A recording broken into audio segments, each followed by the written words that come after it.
Should old red flag's acquaintance be forgot and never brought to pod? Should old red flag's acquaintance be forgot and days of potting time? It's the red flags of 2025 with our guests far and wide. From James Hinchcliffe to Bernie Collins, enjoy these interviews on the pod. That's right, baby. This is the Red Flags brought to you by BetMGM, and this is our favorite moments from this 2025 season with our incredible guests that we've had on the pod. A huge thank you to everyone who came on and lended their expertise, their time, and their energy to this pod. We hope you enjoy it as much as we did. And this is going to be an amazing year, baby. We got some great episodes coming up. David Coulthard. We're starting off 2026 strong with David Coulthard. That'll be next week's episode, so stay tuned for that. But in the meantime, enjoy episodes past with our incredible guests. Happy New Year, babies. Happy New Year. I got to shake my ass on national television. Let's put it this way. If I hadn't been through that, there's no fucking way I would have done that show. You learn what's important, what's not important. What's not important. So again, pre-accident, if they had asked me to do that show, I'd be like there's absolutely no conversation we can have that ends in me saying yes. And then post-accident, James is like, okay, well, what worries you about doing the show? Oh, well, what if you look stupid on TV trying to dance? And then you're like, yeah. What if? Right. Yeah. How does that actually affect? You're like, yeah, you're right. That doesn't actually, like, we're not curing cancer here, guys. We're just dancing on TV. Like, if you get it wrong, who gives a shit? That said, when you got in there, did the competitive juices start flowing? And were you trying to rip the face off of every other person there? I was ready to, Tanya Harding, you were ready to kebab some other people. Whatever it took, man. Whatever it took. It's so funny. I went into that just wanting to not be last. I just didn't want to go home first. That was my only goal, right? Right. But I didn't read the rule book. I didn't actually realize how the show worked. I thought the show was just purely on like the fan votes, right? You thought you were doing a popularity contest. I thought it was a popularity contest. Right. And I was by far I had the least social media following. I was the least known guy. Like, Sure. I'm not going to beat Vanilla Ice. Come on. Like, look, Rob? You think I'm going to beat Rob? No chance. Yeah. What I found out after the first night was that it's the fan votes plus some algorithm with the scores from the judges. I had no idea those counted. I thought those were like a yardstick for people at home to be like, yeah, that was a good tango or a bad tango because nobody knows what a tango is supposed to look like, right? No, those scores count. So I was like, oh, hang on a minute. So how hard I work and how I perform now affects how far I go? And my partner was like, yeah, you idiot. And I was like, let's fucking go. Like, when do we start tomorrow? Like, let's get going here. This is serious. And dude, I worked my ass off on that show. Our one of our producers, Brian, he's an avid Dancing with the Stars fan, and we told him we were having you on, and he was like, he was on Dancing with the Stars, and he goes, oh yeah, he was really good. Yeah, he was good. So what was which was the hardest dance for you to learn? Oh, that's a great question. I mean, all of them. Like they're all so hard. The salsa didn't feel innate. Is there a specific style? All the Latin dances I sucked at. I mean, really? 5'10" white guy from Canada. These hips do lie, and they tell no truth. I mean, they don't move in the right way at all. So you were more of a waltz guy. Anything in frame. The foxtrot, tango, Viennese waltz, that sort of stuff. I killed a rumba, I'm not gonna lie, which is a Latin dance. Slaughtered it. But it's not like a hippie, it's not like that kind of one. But yeah, I would the stiff things I was good at, the like move stuff. No. Did you feel worse running up there than you did at some races? Like missing out on the win in some races? Oh, no, absolutely not. Oh, really? I had no business being second place in a dance competition. Like, I sit for a living. This is not something I should have been good at. So you were like Alpine on the podium. You were just like thrilled to be there. Thrilled to be there. Thrilled to be there. Okay. Okay. Yeah. Okay. Well, we should start with his F1 career. So people, newer fans should know that you were a race engineer for a long time. We want to know. First, I think I want to ask you. A lot of people might know how you got into the sport or not. We can first of all, what the fuck is a race engineer? Because people like to pretend, this might be a dumb question. People like to pretend that they know what it is. But from a viewer's perspective, all we see is like when GP gets sassy or strat mode 4, or like from the public's perspective, it's just the sort of relationship part on the radio. We don't really see the other stuff. So maybe I would be curious, I'm curious about you personally, but like you're like one of the first people I've had that could like really sort of give me a fuller picture of like what the fuck it even is, other than like the famous guy that being the famous guy that says, Felipe, baby, stay cool. I can't remember that. Yeah, you never like heard what that the fuck before. is the thing that you do? Because Right. other than just being like, we are checking, like it's obviously more important than that. Yeah, I mean, well, first of all, there's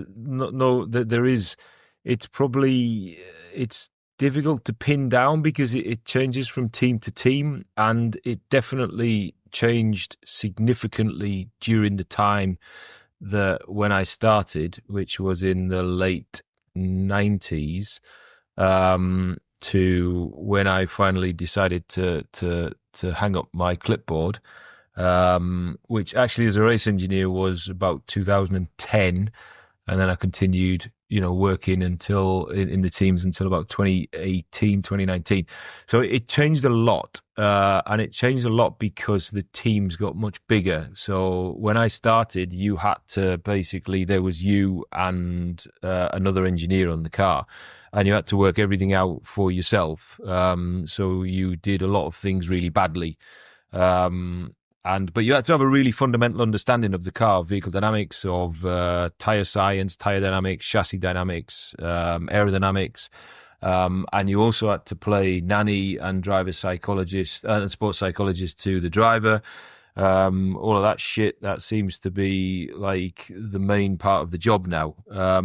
But you kind of, and then as the teams grew and you got more and more specialist engineers, you still were in overall charge of that car. When I ran the car, right? I was in charge. There was never any ambiguity about that.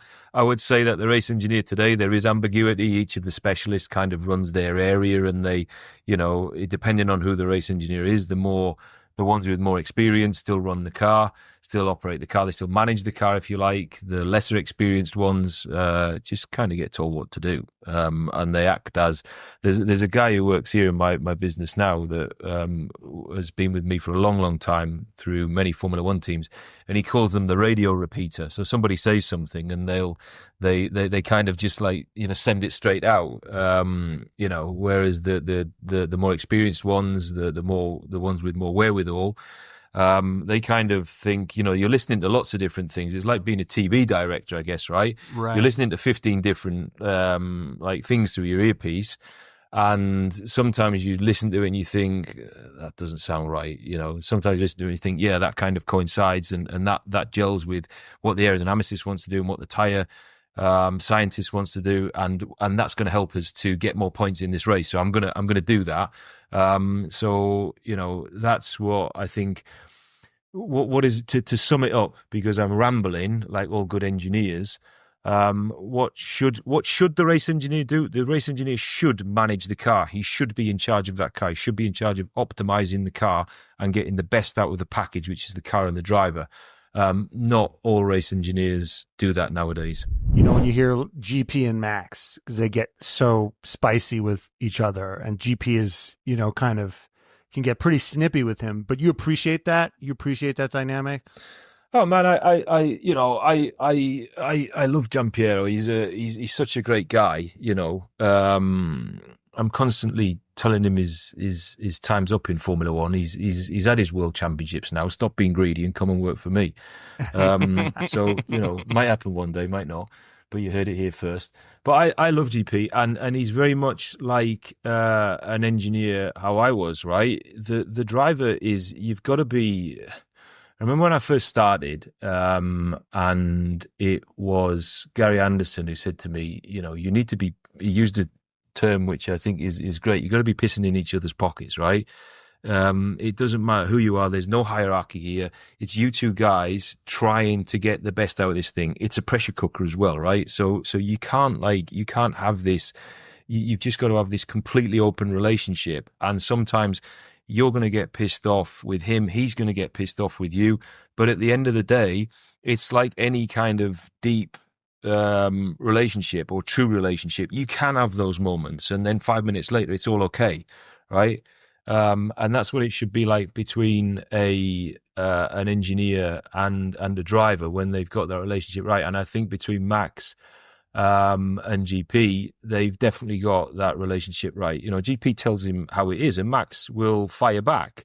And one thing I really like about GP, and again, that's very similar to how I always felt as well, is GP, sometimes the drivers can get slightly sociopathic with their views on the team, right? These are guys who kind of like are staying up until, midnight, a lot of the nights, working for you and getting things right.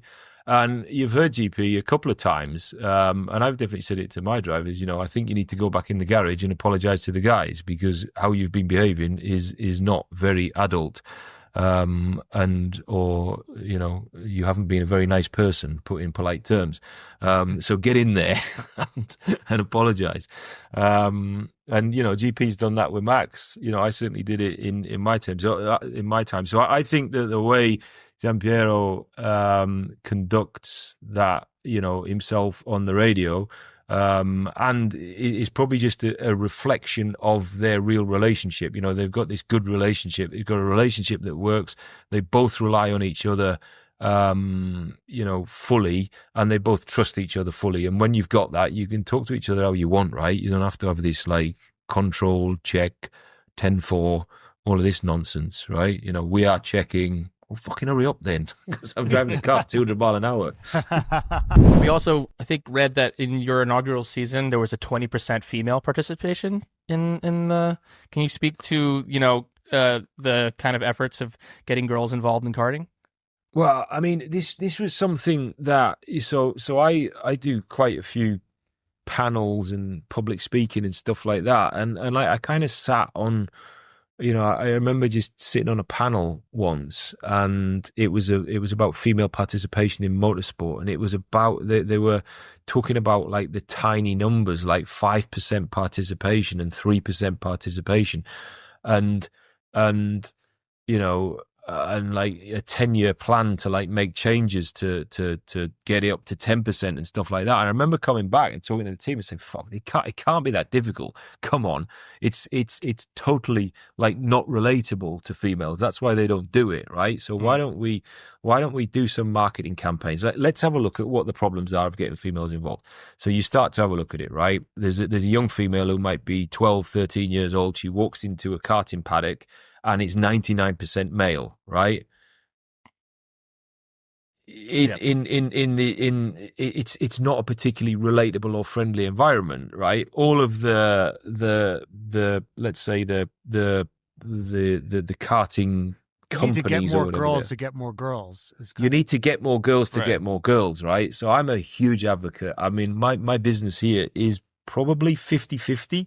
In fact, us males might be outnumbered. I don't even know. I just know that like it just kind of self-manages itself, because it's something that I've tried to do from very early on in my career. And as I say, I think this business now, it almost like serves itself, that females want to come because there's empowered females here. And so I came back from this thing that I was like, oh, come on, it cannot be this difficult, right? Are we really kidding ourselves that it needs all of these great minds? Let's make it more relatable. Let's do some marketing campaigns. Let's actually directly advertise to young females. And guess what? Within a year, we were 20%, right? Right now, we're like 30%. In some of the categories, the younger categories, we're 50%. Why? Because we actually got off our fucking asses and did something about it, right? So... I do think there's a lot of talk in this sport, in all sports. There's a lot of talk, and sometimes you just have to take action and get on with it. You've started this, the Global Karting League. Yeah, I'm running a go-kart team instead. Wait, but I want. So let's just kind of bring it all back down. But no, I think at least from what we understand, the kind of the ethos of it it has a potential to actually be, you know, hugely impactful if what you are dreaming for it can become a reality. So can you kind of, I mean, I think, you know, we're Drive to Survive fans turned, you know, now F1 psychos. So we've been learning about this the last few years and trying to understand more and more about like the come up, what this whole kind of ecosystem is like, what the systems involved, how it all works. And it seems like you have like a mission to try to change that. So can you explain a little bit about kind of like what the mission statement of what you're doing is?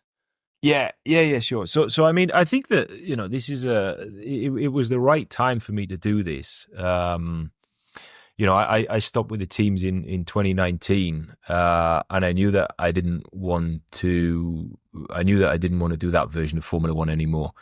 That's what I was totally clear on. But I wasn't quite sure what I wanted to do. So, you know, I kind of took a couple of years just thinking about it.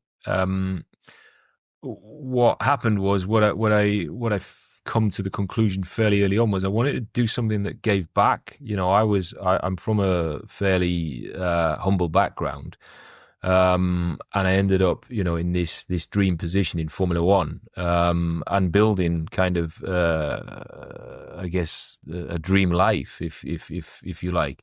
So I know that I've been like super fortunate. I know that I've been right place, right time. That's where a lot of my breaks have come from, and therefore I looked inwardly at myself, and I thought, well, you know, what was the chances of a kid like me getting to Formula One and being successful in Formula One? I don't know, like 10 million to 1, 100 million to 1, 1 billion to 1. So I started to think about like, how do we lower the odds? How do we make the odds better for kids from more normal backgrounds to get to Formula One? And if you look at, you know, the engineering pathway, it's fairly well democratized, right? You just got to be clever. That's all you need to be. If you're clever, you'll get there. If you have high intellect, you will get to Formula One, and you have enough tenacity. The driver pathway was much less democratized. And I had no idea about this, right? I'd spent like 20 odd years in the ivory tower of Formula One thinking, well, drivers come in, we pay them lots of money, they drive the cars fast, and if they're not very good, we sack them at the end of the year and we fit a new one. What I didn't know was this pathway to get to Formula One and where it started. So I started to have a look at this. At the go-karting, you know, at the very grassroots is go-karting. And I started to have a look at this, and what blew me away was it was a great sport, right? It teaches kids about discipline. It teaches them, you know, about the basic crafts of driving vehicles fast and how to race and how to be successful. It also teaches them, I think it's just a great sport in general. It teaches kids about that life is about 90% of life is about losing, right? So get used to it. Because if you can't handle that, if you think it's 100% winning, you know, you're going to be very disappointed, and you're going to probably not be able to handle, you know, or be successful in the wider world.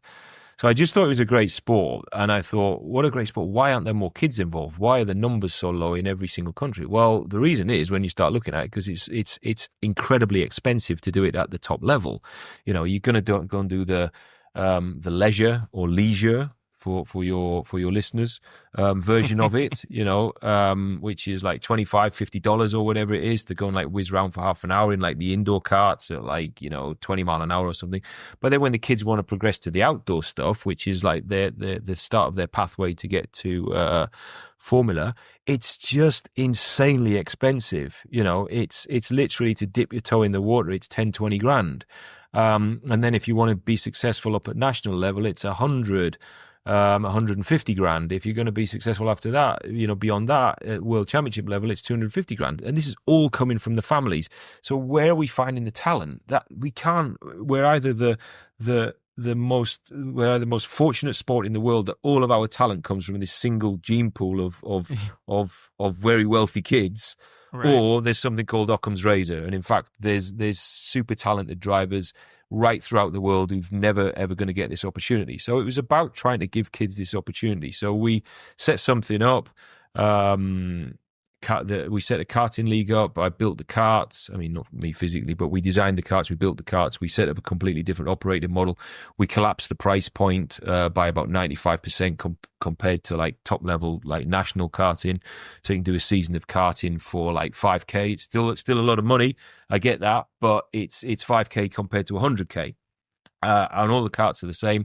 We built a lot of whiz-bang software, exactly the same type of stuff that we'd use in Formula One. So it starts to look for the drivers. It starts to understand which drivers is in which kart at what point. So it identifies whether or not they're talented. And then that means that we can kind of start to get onto these kids and say, right, we're going to like take you through an academy program and. So we did it in the UK. It was super successful, or is continuing to be super successful. And we're coming to America this year. Wow. When you look at that paddock, like, who's a pretender and who's the real deal? I mean, you say that. I just think who's a machine, who's not. Like, Yes, yeah. I mean, like, Verstappen instantaneously to me, I go, fucking Cylon. Yeah. Immediately. Really? Right. Immediately. Yeah. It's not possible to be that good at, like, everything. Like, he's just phenomenal. Like, even when the car is shit, he's good. And it's so frustrating for me. Yeah. It's so frustrating. So you're not a Max fan? You know, I appreciate Max as the talent that he is. I think he's an absolutely phenomenal driver. I do not think there's anything about him that is a clean driver. So who other than Lewis, who do you think is a clean driver that you respect? Piastri. I think Piastri is I don't think phenomenal. I don't know if Lando Norris feels that way. Well, but it could be said both ways, though. Lando's not necessarily a clean driver. And I mean, you know, I find that Lando is like a little whiny. I mean, So and he's paired with the least whiny person maybe in the history of Formula One in Oscar Piastri. Yes, So Oscar is just like, I find him to be a phenomenal driver. I think we're going to see really good things from Oscar. Actually, I think that he's I find him. I don't know. Do you guys think he's a better driver than Lando? Because I kind of feel like he might be. I picked I was like a Lando guy right from the jump, and then. He's like then the Oscar Wall came Street. in He's Wall Street bets. He's Wall Street I'm bets. Wall He's Street holding. like I have my money on Lando, and I'm just like hoping that like parlay hits. Yeah. Yeah. So, but I love. I think Oscar has the more of maybe the mentality of a champion, but maybe Lando has a bit more raw talent. If you could put Oscar Piastri's brain in Lando Norris's body, I'm like, oh, that's the greatest driver in the history of Formula One. I mean, yeah, because Piastri, I mean, that was only his second season, right? Yeah. Totally. Yeah. I mean, he's for someone that's been driving for only a second season. That's, I mean, phenomenal accomplishments that he sort of racked up last season. So, I think we're going to see big things from him. I think Oscar has more because of his mindset, because of the way he goes about things. Because of his sort of singular focus, he's a Cylon potential. He's kind of a machine. So if you had to rank, like, most likely Cylon, like if you had to do your like, okay, we have to kill 5. We're not sure they're Cylons, but we got to be like sure. Oh, Who's like, okay, number 1, killing this guy because he's probably a Cylon, and then number 5, like. He might be. To the uninitiated, if you don't know what can you give to not completely alienate the audience, can you give us a brief explanation as to like? Yeah, of course. It's. What a Cylon I mean, basically Terminators. They're like they're machines that were created by humanity who have gone against humanity, but the new versions created by them, think about AI going rogue. The new versions of the Cylons look human to infiltrate humanity and then lead to their destruction. I mean, Lance Stroll is like a perfect example of that. Just sort of go in and take down humanity. And you think all Lance in good Stroll? fun. You think so you think Lance Stroll is a Cylon? It's always the ones you don't expect, right? Like, you guys are going after the ones you do expect. Oh, Like- so Well, he's there's also driving us like a there cover. might be Cylons that can be like look at this, he's screwing up. Yeah. Either they're 2 steps ahead, or it's like the iPhone that hasn't updated yet, and it's 100%. Maybe he's on a couple updates ago. He's ran out of storage on his computer. Yeah. So think about it this way. So if I was creating Cylons in F1, I would take these 5 and I would say, okay, we need someone at the top who can infiltrate maybe the FIA. We need somebody calling the shots. We need somebody on track. We need somebody in a garage. And then we need somebody in the personal life of somebody. So I would go, okay, maybe Susie Wolf is a Cylon. Okay, let's go. And then I would say maybe Verstappen's super obvious, but because he's obvious, he's probably not obvious. So Verstappen. Okay. Great. We need somebody who has the ability to go in that everyone likes and is super talented. So Adrian Newey. You need somebody who's like actively calling the shots, but the FIA changes the stewards like every race. So that would be really hard. Right. So not every race, but so who in that situation would you choose? Mohammed bin Sulayem. Or That's was super obvious though. Yeah. Or was That it oh my God, 2021. It's a motor race. Michael Massey. Michael Massey's. You know what? Michael Massey is a great Cylon because he was like, I know how to divide these. This is how I'll divide humanity. Right. 100%. See? Yeah. There you go. Okay, so now we've got the driver, the person who can infiltrate at home. We've got the engineer. We've got Massey. Who, the person who's going to divide humanity? Who is someone that can that comes across like, I don't know, like someone who's so vulnerable that they can go in and maybe like are the least assuming person that you could possibly imagine. They're like the kindest, sweetest person ever. It's Yuki Tsunoda. No. Might be Yuki. No. Now, who would be the worst Mandalorian? Like immediately banned, like doesn't have any upgrades, no Beskar, loses the Beskar, destroys the Beskar. Oh my God. I mean, it's honestly like the Fets, like from the actual show, like from the actual movies, like they get killed immediately. But in F1. I don't know. I sort of feel like Fernando would make a really bad Mandalorian because he'd be like, I don't care. Like he would be so lackadaisical about the entire thing. Like he'd be like, I've been doing this forever. Like, I think he'd make a really bad Mando. He would blackmail the Mandalorians because he had some he had some squabble with another Mandalorian, then the Mandalorians would get fined $100 million. He's not going back for Baby Yoda, dude. He's not. He's like whatever. And you can't put like BottASS in there because I feel like he'd like wear his underwear on the outside of his like Beskar one day, and they'd be like, "What is this guy doing in a green G-string?" Yeah. So it's right. Yeah, you're in Vegas. Yeah, you're at like the roof of the kind of the paddock, the F1 the paddock roof, the pit, the pit building, basically. You're chatting to your team, and then all of a sudden the Blue Men kind of make their way downtown, and you. So we were. You explain it. Well, we were in a video, right? So on the screen in front of you, they're showing like some McLaren paint or something. I'm looking down the line. So I've got all of my pundits like along here. I think I had Hinch, Will, and then Lawrence at the end. And I think Lawrence was talking. So I'm looking at Lawrence. I'm listening to my producer in my ear. I'm so plugged in that like you're not really completely aware of your surroundings a lot of the time. And suddenly Lawrence laughs. And I was like, why is he laughing? And then all I remember is just seeing between me and Hinch here is the bluest face I've ever seen, with the most like bulging, enormous eyes I've ever seen in my life. And then 2 of them, and then behind Lawrence there was a third. And I don't know what happened, but I just basically think I had a panic attack. But like kind of like I was like, why is I was like shaking, like my knees were trembling. I was shaking. I couldn't speak. I kind of went like hysterical laughter, which I know I do when I get like scared watching a horror film, for example.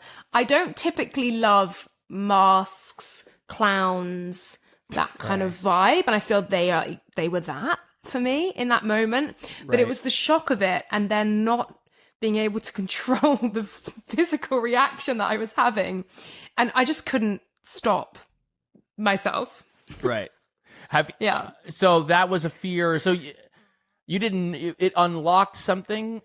Because maybe you were like, no, when I get scared, this happens. But I doubt that you had never seen Blue Man Group before. So I had no idea what they were either. Everyone was like, oh, yeah. So I had no idea that they were this like show and they do this, the drumming and the paint and all this. Yeah. So I didn't know anything about them.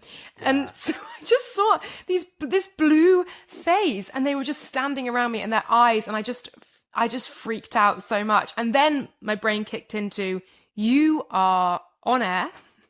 You've got like 2 minutes till practice starts. You need to get your shit together. You need to stop. And then I began panicking more because I was like, you're actually on air right now. You're live. And so I was like panicking and then I was looking at them and panicking and then I couldn't speak and it was awful. That's the power of theater. Just wanted to say that for the record. Yeah. So I guess the first thing to say is I've been pretty poor at having a 5-year plan, and I see real benefits to people that do, but equally it's been really nice just to take the opportunities as they come along. Anything that I'm doing now, the work with Sky wasn't in a 5-year plan either, but the strategy stuff. So I joined McLaren as an engineer, mainly doing design stuff. I really wanted to get to the tracks. I'd done loads of sort of trackside work with race teams. I was Jensen Button's performance engineer for the 2014 season. And I really enjoyed doing performance engineering. So performance engineering, you work with one driver. You're trying to help him get the best out of the car, be that where he's braking, where he's going on throttle, all these sorts of things. But then the 2015 season, I wasn't going to be traveling with McLaren anymore. So I made the move to Force India, as it was then, which is now Aston Martin. And when I moved to Force India, the job I took on was half performance, half strategy, because that's the job they had going, basically. And I thought, well, that's okay. Like, I can focus on the performance bit and just do a bit of strategy on the side, and it's all going to be okay. But as I joined Force India, Randy, who's now the strategist at McLaren, was leaving Force India to go to McLaren. So we were like switching positions. And when I got to Force India, they were like, well, I know we said half performance, half strategy, but actually now you're just doing strategy because Randy's not here. And I was like, oh, okay, I don't know anything about strategy. Like obviously you listen a little bit during the race when you're doing the performance engineering, but it wasn't what I'd chosen to do it. And I think a long time when I was at Force India, I thought at some point they'll employ someone proper to do this, and then I'll just go back to doing performance. And that just never really happened. And I just ended up doing strategy. And then you just got deeper and deeper into it. And I was like, well, it's pretty hard to make the move now backwards, if you like. But yeah, I really enjoyed it. Was it like a rom-com? Did you fall in love? Yeah. Did you fall in love with it slowly? Like, or were in the back of your mind, you're like, man, I really wish I could be telling Checo where to brake. Right. Often in rom-coms, there's like forced proximity. Yeah. They get stuck in an elevator. Yeah. Oh, they're like at the DMV and they're snowed in. Oh, actually, I kind of do like you. I think was that your relationship with strategy? It was definitely like that in the sense that I enjoyed it. Like I did enjoy strategy. I enjoyed selfishly the influence I had over the race. I enjoyed working with both drivers. And for me, it was, a way to be racing, a way to be in the pit wall, a way to be in the thick of it. So I enjoyed all of those things. What I didn't enjoy was, I think many engineers, many technical people in performance engineering, there's like a right and a wrong answer. And it's really exact. Like the brake balance should be 65.2% or whatever it is, like an exact number. And in strategy, often it's a lot of estimation and approximation and these sorts of things. And it took me a long time to get into that and not have just a right and wrong answer, particularly when you're doing like tire models and stuff. So that was a bit that it took me quite a while to get on board with. But I guess I enjoy the adrenaline of making the decisions. I enjoyed being on the pit wall, and how it worked out. So Yeah, it was something that slowly over time, I think. I was sort of listened intently to the performance conversations. It was a bit like, oh, I might do something different or whatever. But yeah, I did enjoy it. Vanquished should old acquaintance be forgot and never brought to my... What is that lyric? I don't even know. But all I know is that as we come together to celebrate this holiday season, we've got something extra to be joyful about, which is our partnership with our friends at BetMGM. Just like filling your days with holiday cheer, BetMGM is delivering a sleigh full of special offers for our listeners each week. And if you have not signed up yet, use bonus codes DADDY, and you will get up to a $1,500 new player offer on your first wager with BetMGM. Here's how it works. You download the BetMGM app. You sign up using bonus code DADDY. You deposit at least $10, place your first wager on any game, and if your bet does not hit, you'll receive up to $1,500 in bonus bets to keep the celebration going. Let the good times roll, baby. So, while you're exchanging gifts and cheering on your favorite team this holiday season, make sure you sign up with BetMGM. BetMGM, make it legendary. Gambling problem? Call 1-800-GAMBLER. Available in the U.S. Call 877-8-HOPE-NY or text HOPE-NY 467-369 for New York. Call 1-800-327-5050 for Massachusetts. 21 and over only. Please gamble responsibly. Call 1-800-NEXT-STEP for Arizona. 1-800-BETS-OFF for Iowa. 1-800-981-0023 for Puerto Rico. First bet offer for new customers only. Subject to eligibility requirements. Bonus bets are non-withdrawable. In partnership with Kansas Crossing Casino and Hotel. See BetMGM.com for terms. U.S. promotional offers not available in New York, Nevada, Ontario, or Puerto Rico. I've heard you talk before that you actually kind of don't love the music choices in the Red Bull garage. Do you know what it is? It's not that I don't like it. It's just that I have this weird thing. Like, I don't know how anyone can enjoy sort of tech house when they're not on drugs. Like, if you were like on drugs in a club, like I can perfectly understand why it might be enjoyable. But if you're at work trying to do your job, I just don't know how you can deal with that. Yeah, but you like anything when you're on drugs. That's why you like tech house, because my girlfriend doesn't like Charlie XCX, and I'm like, well, if you were on Molly, you'd like her, and she was like, but when I'm on Molly, I like anything. You know what I mean? So, all right, if you were gonna run the aux cord in the Red Bull garage, what would you have on? Well, so I think it depends. So, like, for me, I started doing a thing last year, something that I called like Thoughtful Thursdays, right? So on a Thursday, when you're just in the garage all day, you're doing prep work, looking after spares, I don't need that. I don't need that all day, you know, when it sounds like it's been the same song for like 6 or 7 hours.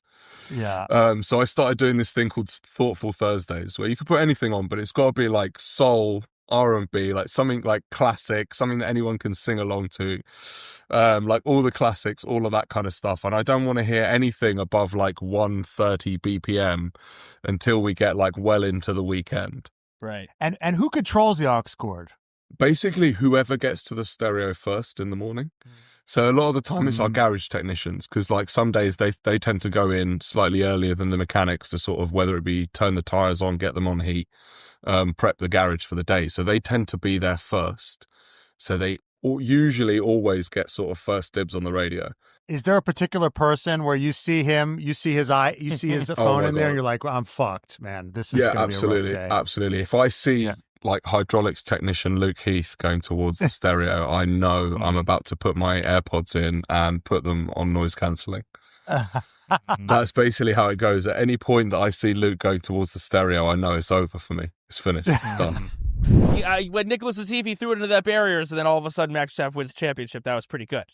Yeah, I mean, what a guy. I've always thought that Nicholas Latifi was one of the best drivers that we'd seen in this paddock. That's right. Actually, you know, having such a crucial contribution just goes to prove that. A huge in the Hall. Was that your favorite tire change ever? In that after that red flag, you were like, was that the best tire change you ever made? It was actually, you know, it was one of those lower pressure pit stops, right? You know, because under a safety car, ultimately, you know, it'd have to go really, really wrong for it to sort of cause any sort of detrimental effect. But regardless of that, and there not necessarily being the same pressure to perform in that time, there was also this knowledge that this could be a pit stop that changes the outcome of the World Championship. Yeah. So, you know, there's always going to be that internalized pressure. And it's one of those things I try and say that I I almost try and switch my brain off when I go out into the pit lane. But in those circumstances, yes, it is very difficult to do so. I can't even get my kids into F1, for God's sake. They are more interested in football than Formula One. In fact, I can tell you a little story where we between the race. Look, don't get me wrong, they will watch it, but they have an encyclopedic knowledge of football, specifically Brentford Football Club. And they humour me. They'll turn it on and they'll watch the race and they'll ask, "How was the weekend, mummy?" But they're not, they're not nerds in the sense that you need to be if you want to support F1. So we go on holiday and we're trying to, I always try to juggle it whereby I bring the kids and involve them as much as I can in what I do, because I think that's important. And we go out to the Middle East, and I'm about to do the Bahrain Grand Prix. And I was out. My son runs down to the beach, and he sees this cute little kid on the beach, and he comes back and he says, "Can I play with that little boy?" And I said, Sure. Yeah, no worries. Play football with him. And then he goes away and he comes back and he says, "Oh, his dad just wants to meet you, just, to." And I said, "Yeah, sure. It's Kimi Räikkönen's son." I was just like, my son had no clue who Kimi Räikkönen was, which in a way was very sweet. But then, when you get to that awkward moment where kids just want to do everything together, we're not just talking like one game of football. They were inseparable. So literally I'm seeing Kimi at breakfast, at lunch and dinner. And he's basically babysitting my children for me. So you may not know anything about Kimi, that you may think you understand Kimi, you may think you know Kimi, but here's an extra string to his bow. He's unbelievable with children. And he sat in a ball pit with my 2 kids and looked after them for most of my holiday. That checks out because he's a kid. He's a big child. There you go. Is it possible that there'll be a Williams on a podium? Yeah. It's why I just took my glasses off, so then I can say this was manipulated if I was wrong, and I'll be like, "Look, see, I had glasses on earlier in the pod." Yeah. Genuinely, I'm not shitting you when I say this. I made not a bet, but I said to Carlos Sainz's manager today, I reckon he is going to pick up a trophy at some point this year. And I said, I think just one. And I counted sprint trophies. Other people then had to go at me, and they're like, "They only get a medal or a plaque. It's not a trophy." And I was like, "Come on." So in this scenario, you were Carlos Onyero, Carlos's cousin, was betting against Carlos, saying, "No, definitely not." No, he was just like, "Wow, you think so?" type thing. He's like, that would be something that'd be amazing. We'd sign up for that right now type thing. And I'll remind you of that. But he wasn't totally against it either. And it's not that the Williams is that good, but I think Williams got it so wrong last year at the start of the season. That car was late. It was overweight. They didn't have the spares. They obviously only had one car in Melbourne. And Alex Albon was adamant that if that car had been at the right weight that it should have been, they got it there later in the season. But because you can just guarantee lap time by taking weight off a car, it was like if we had the weight right at the start of the season, we'd have been getting some good results. That car was handy. Others then caught up and they couldn't develop it very well because all they were doing was trying to get weight off it. But he was like, we'd have had some big points. And I think they've kind of moved more towards that. I think the way the midfield is, they could be 5th team at certain tracks, maybe 6th at others.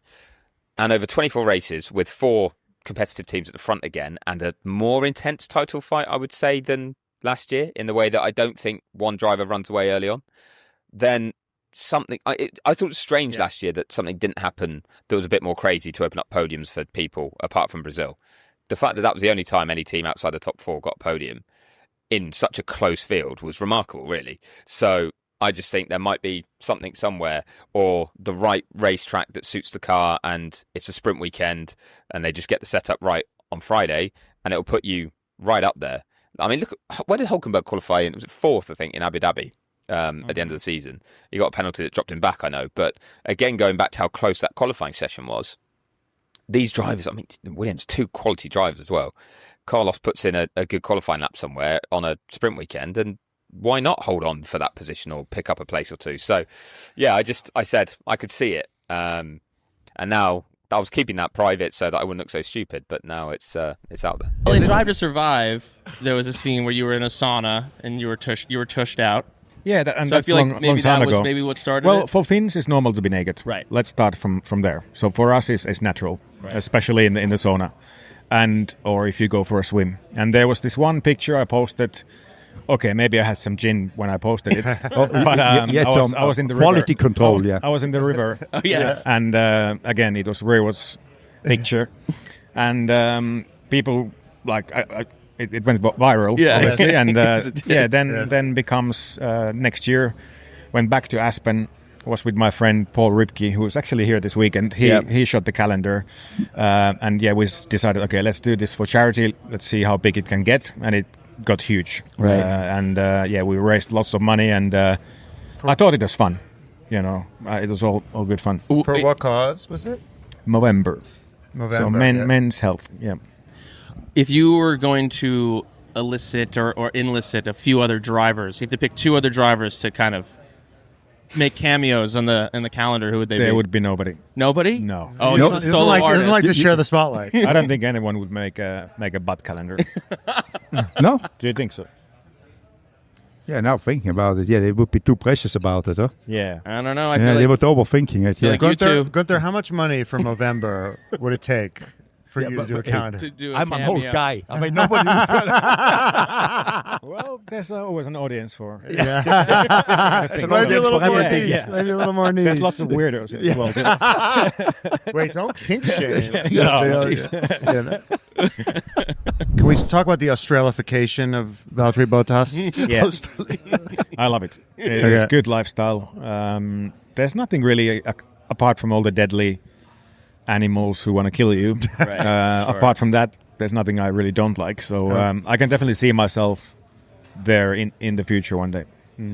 Wow. The only thing is, it's a little bit far away. I love Australia as well. It's fantastic. Yeah. It's a little bit, but anyway, if you say you go and live there, you don't have to come back. Yeah, who cares? Yeah, and for actually like the off-season holidays, it's great because of the opposite time zone. Exactly, you're so away. Yeah, during the day, nobody bothers you on the phone, so you're like, Right. yeah, it's cool. and at night you switch it off. Oh, yeah. Exactly. Yeah. Wait, I want to ask one more question. Yeah, we don't finish You yet. both served in mandatory military service. Yep. In your respective countries. How many months you have? 12.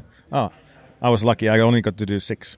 Yeah, you cheaped out. So what did you do? Yeah, what'd you Because do? I was racing. So. Yeah, that's an excuse. That's not a reason, That's an excuse, not to do it. But it's 6 months of Finnish winter.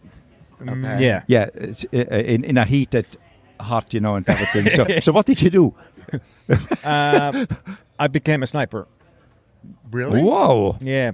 Like I don't think scout is the right word, but the one who goes like behind or in between the enemy and wanders alone. Like a scout? Yeah. Oh. Kind of like, yeah. Well, do you like Liam Neeson now? Do you have a special set of skills? Yeah, like I could kill you right now. You don't have to go. Could they call you back until which age they can call you back? So that's why You're not going back to Finland. maybe That's why I'm that's hanging out in Australia. No. How hard is it maybe to disentangle yourself from the team? I was disappointed for the weekend that Leclerc had in Ferrari here in Canada, to be honest. I think he suffered a bit the situation now, this man. Because he's my favorite one. Yeah. We start from this point. Yeah. But he had that crash on Friday while he was the quickest. Because at that time it was the 10 minutes into the session. Probably everyone was taking it easy. He felt it. He's a huge talent. He was the fastest in the track. He had that mistake. He missed all the Friday. He come back on Saturday morning. Second best lap time in free press 3. And they said, if it's not talent, this one, you can tell me what is the talent, Immediately, bam, missing all the Friday, immediately up there. And then in quali was one of the best. He had that mistake, and then he blamed one man that he was in front. Yeah. There's some true in it. So, if you have dirty hair in front of you, you lose a bit of downforce. And the car start to be sketchy. Yep. So, I can get it.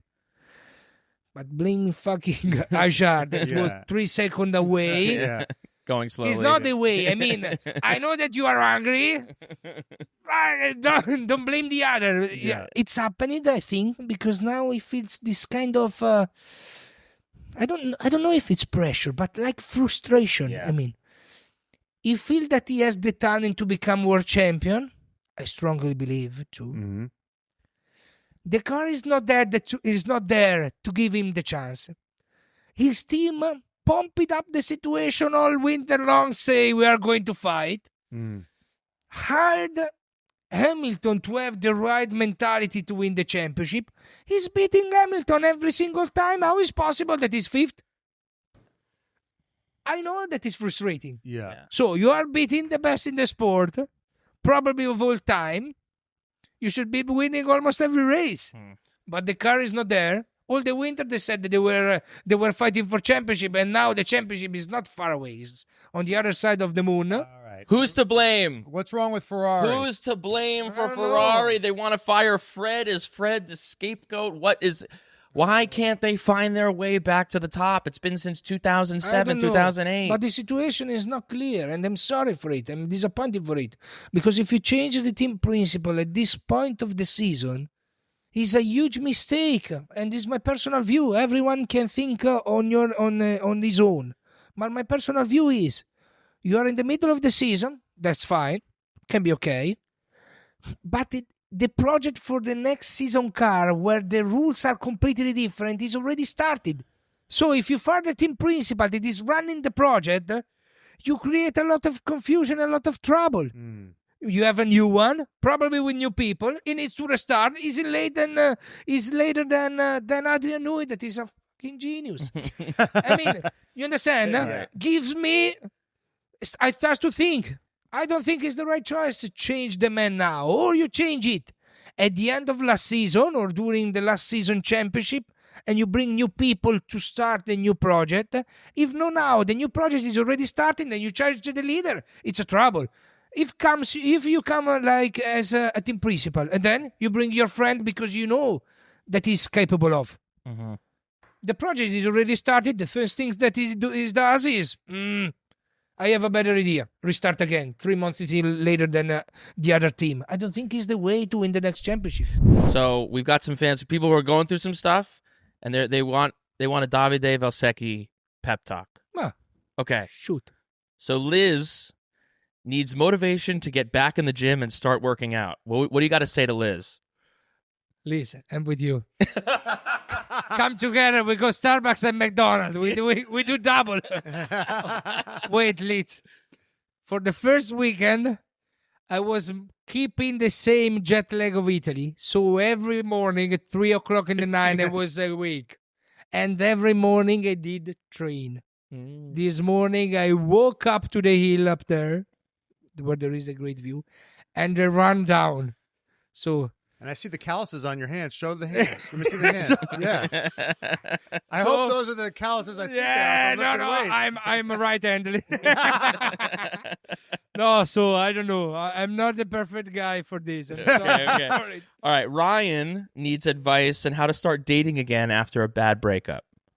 That's a feel for it. Okay. I don't know, just be happy and try with every woman that you meet. It's a numbers game. It's a numbers game. It's a numbers game. Okay. Megan needs some motivation to start writing her book. Really? Yeah. That's good. Yeah. I don't know. In this one, I don't know, to be honest. Because I know that for writing something, you need to have not motivation. You need to have inspiration. And so to be inspired about something, I don't know, being around probably suggestion. I know that a lot of rider goes around, stop in the park, watching the particular, and they get the fire in him. I don't know, try. I like it. We have a fan who's prepping to take one of the toughest entrance examinations in the world. That is the same feeling that a racing driver has when you are on the starting grid. Sometimes when your mechanics, they are leaving and your engine is not on yet, you feel like this type of, come on, once again. In the sport is like this. Every day you need to perform, and every day you need to prove that you are good enough. And sometimes you want just to go away, leave, escape, and running away. I don't know. Then in the car, you switch off the engine, and you're like, come on, let's do it.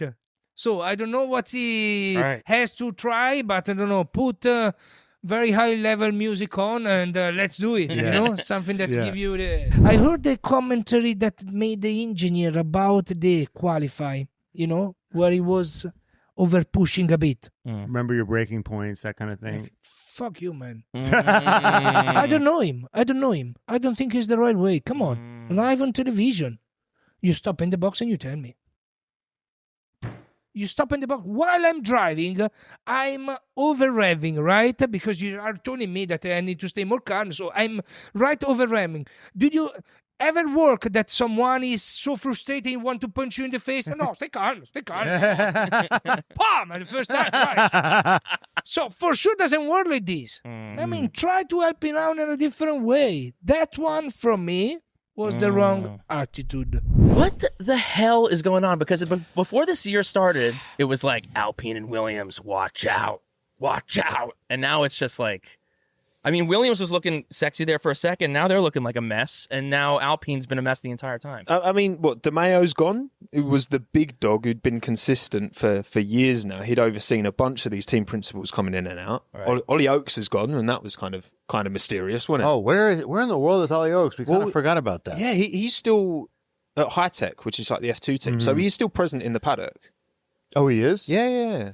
So what happened there? They've not talked because his brother was his brother was arrested. Yeah, and it was something to do with like maybe money laundering.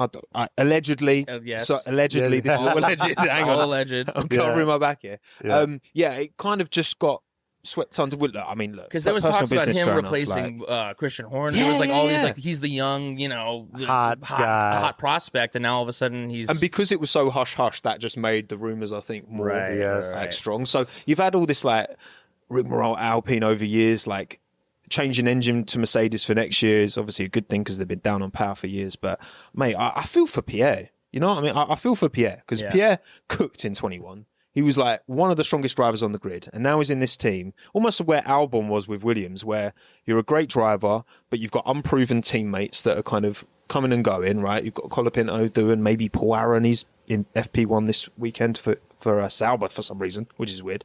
And yeah, Pierre's struggling to thrive. I think the team at Enstone is solid, but the management carousel is just too much, man. Okay. Look, I mean, McLaren, you've got to give them as a team. Yeah. They've executed perfectly. Mm-hmm. And I think they've managed their drivers pretty well. They've bought themselves the ability to be super like, Zach Brown, love racing, like let them race, whatever. Like, so fair play to them for that. I can't not give them an S, surely, McLaren. Like, what negative is that? Kind of annoying. Can we ding them for being annoying? Yeah, they've been a little bit annoying about it. But excellence, doesn't come with fans all the time. Yeah, you know, excellence usually at least they're giving the fans what they want. Yeah, that's what I mean. And credit to McLaren for doing that because it would have been that would be naive if Ferrari and Mercedes were up there in the fight, but they're not. So they can do that, like it was with Mercedes in 14, 15, 16. Right. And then Lando, Lando, B+. He has, with all his experience, he should be leading this championship. He's blown opportunities way too often, but he's still Monaco, Austria, like Australia at the start, first race of the season was blinding in that race. Like you can't ignore those things, but with his he's got the equipment to be doing better. Let's also remember that first race, and I'm a Lando guy, but as Oscar's now ahead 15 points, but in that first race, Lando won. He started the season with a 24-point lead after the first. So it's been, 15 points on top of that. It's been slipping. So, all right, B+. B+, Oscar, A. Interesting. We got a lot of shit when we gave him an A.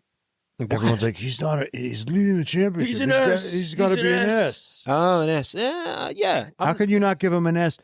Well, because if we're saying like he's made some, he threw it away I mean, that was crazy. That was a very difficult situation in Australia. Was difficult. I wouldn't say he threw it away. I think he got Lando almost was in the grass just right. Yeah, it could have easily happened. Either one of them. And they were the first to hit that patch of the track. So, maybe an A+ then. I don't know. Like he's about. What's holding you back from the S because he can't beat Lando Norris consistently? Yeah, like he's not beaten Lando every single time, and I think that there's been times where Lando's just been flat out quicker, like in Austria.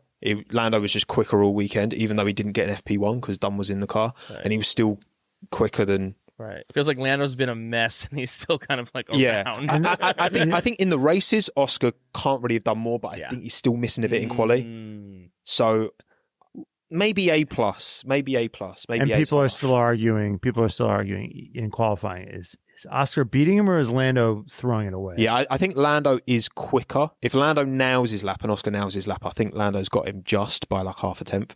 But in the races, Oscar's just so good. Yeah, but then his racecraft. Lando's defense was great in Austria. So his offense was not as good. Yeah, we don't talk about Canada. that. So Yuki Tsunoda A+. Well, we got to give them all. We got to give them all A's, right? Well, do we? Well, Yuki needs an A, obviously, for you to get out of this building alive. And then you two talking Bulls, so Red Bull's getting an A. Look, okay. At no point did I stipulate. I was like, I'm always going to speak my mind about Red Bull. I'm not going to sugarcoat. Like, I'm fair. I'm fair. All's fair in love and war. Yes. Yuki has give me that Red Bull. Yuki has clearly struggled because he was decent relative to Hadjar. Like at the start of the season, when those 2 races he had in the V car, which is easy to forget about, like he was pretty strong. Like in those 2, yeah. I mean, Yuki's you have to give him a F. Like, well, you have to, don't you? Yeah. Like, you don't have to do anything. I mean, you have free will. You can do whatever you want. F+ then. F+. Sorry, you have to. Like, there's been Japan free practice a couple of times. You better not get hit by a car on the way home because they're gonna blame me. A couple of like Q1s where he's been somewhat close to max in maybe the first lap, but then in the second lap he's got not like. I don't know. Like, I don't know what to say. The hand has been dealt, and it's a situation that many drivers have come before, and they've been Fs as well. Yes. So. At one point, Christian really was the guy who was able to get Adrian Newey to come to Red Bull, who was able to build this team. Is the sense that like he kind of maybe through the chaos of the last year and a half lost his ability to Did he lose the team? Is that what happened? Has he lost? People used to flock to him, and now they, run away from him. Is that the sense of what's happening behind the scenes? Yeah, I mean, I don't know if you have this expression in the US sports, but when in soccer here or football here in the UK, if a manager kind of loses the dressing room, they call it, it means the players don't really believe the locker room. Yeah, loses the locker room. The players don't believe in him anymore, and therefore that's quite often the time when the board decide to get rid of the manager and get a new manager. And I think a little bit of that has happened. That's my understanding. So part of it is the performance, because if we forget about Max for a second, who's like an extraterrestrial, and we look at what's going on in the other car, Liam Lawson, we all know, much as we love Liam Lawson, he wasn't able to get a tune out of it. Put Yuki in, who I know you guys are both big Yuki fans, right? And allegedly you have a statue We're of him. Objective journalists. We report the facts.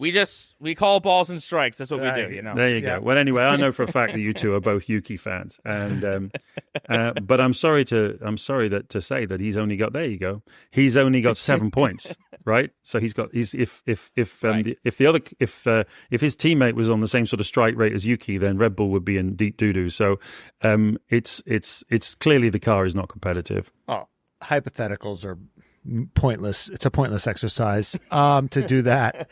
I get so do you think that as talented as Christian is, do you believe that this scandal, that these allegations, whatever their veracity, have damaged him? He's just sort of a distressed asset now. In whose eyes?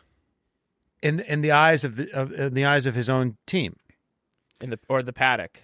In the definitely in both cases, I would say yes. But of course, his record is his record. He's won 8 drivers and 6 constructors championships. I think 124 Grand Prix wins.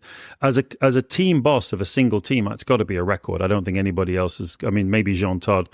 I'd have to look at the numbers. Toto Wolff has done pretty well also, but. It's up there, right, there amongst the best ever. So he's got a great track record, but for sure, obviously he's always denied these allegations. There's been 2 internal investigations, etc., etc.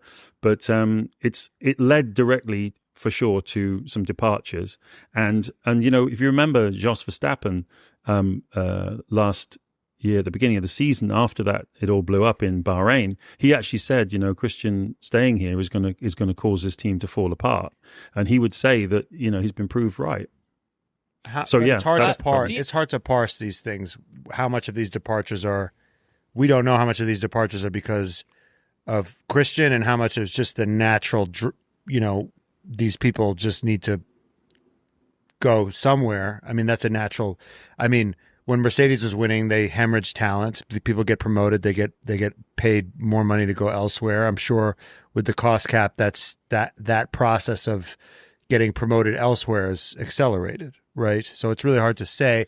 What was confusing to me was I'm like, oh yeah, he definitely lost the locker room, and then maybe this is a bit of a I don't know what you think of who leaked this photo of him getting this 5-minute standing ovation from his troops. I'm like, well, that doesn't look like he lost the locker room. Right. So, but maybe that's just, he hasn't lost the locker room of the 9 people who are still left.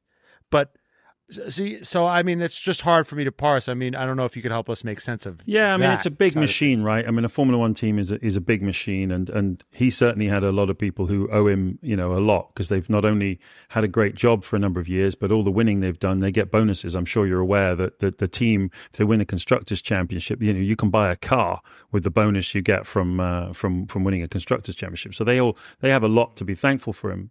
But at the same time, this is a very, very competitive business. Someone like Jonathan Wheatley he's roughly the same age as me. I think he's a year younger than me, something like that. We've been in the sport roughly the same amount of time. I've known him the whole way through. And he's at that point now he's in mid-50s where he's thinking, right, I'm ready to be a team principal. I'm ready to step up. And he wanted to do that. He'd like to have done it at Red Bull. Arguably, he got his timing a bit wrong, because if he'd stuck around for another sort of 6 months, he may well be the Red Bull team principal now. But he's doing a good job at Sauber. I know you were big Hülkenberg fans as well as big Yuki fans, and you were pretty happy about what happened at Silverstone with his podium. And Jonathan's definitely gone there and shown, there's a lot of low-hanging fruit that he's been able to really nail, So that's what does happen. So you're right, Matt. In that sense, there is always growth that comes along. And what Christian was, to be fair to him, what he's been really good at is holding that team together. He had like 30, 40 guys who were on contracts that were all kind of, renewed, 3-5 year contracts, and keeping renewing them over and over and over again. People like Rob Marshall, Adrian Newey, Jonathan Wheatley, the key people. He held that group together for a very, very long time. But then Rob Marshall, obviously, was the first one. He went off to McLaren, and he's had a big say in why that McLaren is going fast now. It's never one person anymore like it used to be in the old days, but he has had a big say in why McLaren are doing well. Yeah, but you were you were both of the era. So in what terms of your influenced the bleach? Was it Eminem? It was 97. I just watched the movie Trainspotting. Oh, that looks cool. So I just stood up, went to my hairdresser and said, hey, let's do that. Wow. And I didn't really think about what the effect would be. I just thought, that'd be fun. Let's do it. I hope that's the only thing you took from that movie was the hair. Oh, yeah. The funny thing is, after going blonde, I was randomly tested every race weekend for doping. Wow. Yeah, it's a random test. Okay, sure, whatever. It was the 90s, man. It was the 90s. Yeah. It was, Kurt Cobain. Yeah, some 41. No, but it's funny because then a lot of people started doing it as well in sports and racing. Yeah. It started a trend, so that I felt cool about that. Yeah. I did not expect these two finalists. It's Mario Andretti versus Fernando Alonso for the king of not just F1, of racing. I'll have to keep going the same way, Andretti, because he has everything. Yeah.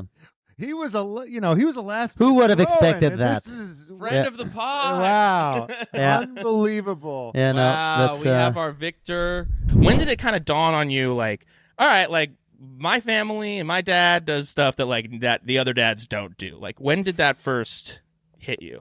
Well, I know no other reality, right? Yeah. So him doing that was just entirely normal. I was completely. He would go away somewhere, and then we would watch a race in which there was a man of his same name who would compete. Didn't connect the two people. Right. And occasionally, like, I was just transfixed with trophies for some reason. I just wanted him to come back with a trophy. I recognized that that was a positive thing to happen, and everyone in the house would be happy at that point, you know, and there would be treats and stuff. But at that point, like, you know, it would be like, you know, everybody would be, oh, should we have burgers for tea? You know, whatever. And so, yeah, but I was still more interested at that point in like, oh, he's been to Hungary. Like, you know, I wonder if he'll bring me back like a Hungarian trinket from the airport. You know, he would go away. Totally just completely disconnected from the fact that my life was entirely different to everyone else. It was really only when I started going like as late as secondary school, you know, you really get a grasp for like the kind of economics of how other kids' lives work and where their parents are, and then a kid will, you know, come and hang out for the day, and all of a sudden their parents are only available on the weekends, and your parents aren't available on any of the weekends, and you realize that you're just living out of sync with everyone else, which is what racing is. It doesn't seem like he wants to do it. Like he seems like he hates doing it. Yeah, he does hate doing it now. Yeah, because like, and I think he said it verbatim before. Like, what me and what we both want to do is be race car drivers forever, right? Right. And so like the Brundle dream in some way is to just, you know, do 25 laps every day, and then come in the pit lane and everyone just goes, brilliant laps, Alex, brilliant laps, Martin. You know, well done you. So you're you guys just in hell? Like you guys are just like basically watching, you're basically just having to commentate on other people sleeping with your significant others? Is that what's happening? And you have to act excited while you're doing it. Is that what's happening? This is the thing, and this is how much I'm putting in. You know, when you're complaining about me trying to make the race sound better, you know it kills me inside to do that. This is someone else racing the cars that I should be in, right? Right, and I'm having to go, this is brilliant. Lap 25. What was your best meal you've had this year? That's a really important question. Yeah. Best meal. Oh, well, it's definitely one of the best meal I had in 2025. Not sure I can classify it as the best, but what I had in Austin, definitely best restaurants I had. I went in US. Okay. Which called Jeffrey's, I think. Yeah. What, the barbecue? Steakhouse? Yeah. Oh, Steakhouse. If I remember, Jeffrey's. Yeah, that was like the best kind of restaurant I had. What did we have there? We got a steak. Good steak. This bread was amazing. Bread, kind of not too buttery, but you know, kind of buttery taste. I don't know, and some starters. It was super nice. Do you get to eat more than the taller guys? Do you have to worry about your weight less because you're shorter? Oh, the thing is, in Austin, yeah, it was a bit. I caught my surprise. I went to weigh myself in Austin before FP1. Yeah. Like, I have to step on it 3 times because I couldn't. I never see this number in my life, and like. Normally with the kids, I'm like 63.5 or around there. Or no, actually 62.5. Yeah. And when I went first time in FP1, it was like 64.7. It was ridiculous. And everything's bigger in Texas. That's right. That's what they say. Exactly. They say. And I mean, I actually good at kind of adjusting weight. So like, okay, I have to manage the weight now. I brought back to 62.8 or 60.7, which is like a normal qualifying weight for next day. So actually it was okay. Right. Without sacrificing any food or anything. But wow, I never seen that number. And then I mean, probably that Jeffrey's didn't help day before. And like, you're getting older. It's harder to catches up with you. I know. Take like, it from us. We didn't always look like this. Yes. You're in good shape, man. Thank you. Thank you. And we're ending the pod now. That's it. That was awesome. Thanks for thanks for coming on, Yuki. But it's been a long year. I'm curious, because we know that Max loves to eat. Mm-hmm. Max is like, when he watches documentary and he's always talking. Is he? He's always talking about food. Yeah. I think that he resents Verstappen, right? Yes, that he has to keep in such good shape, right, like, for the F1, that he's like, yeah. Have you guys like shared any food talk? The thing is, I only see him eating either vegetables or fruits in the weekend. So I feel like, okay, maybe this guy don't care about much food. Yeah. But I asked him about it, and obviously he had managed to manage weight and everything. So yeah, that's why. Okay, he was very jealous because opposite side, I'm eating like beef burrito, tacos or spaghetti with the salad, fruits, everything. And like, obviously, what we're eating is a lot different in the race week, but we definitely have a conversation like, okay, what kind of restaurants we had you went last night or whatever. Sometimes, yeah. You can go to this next picture.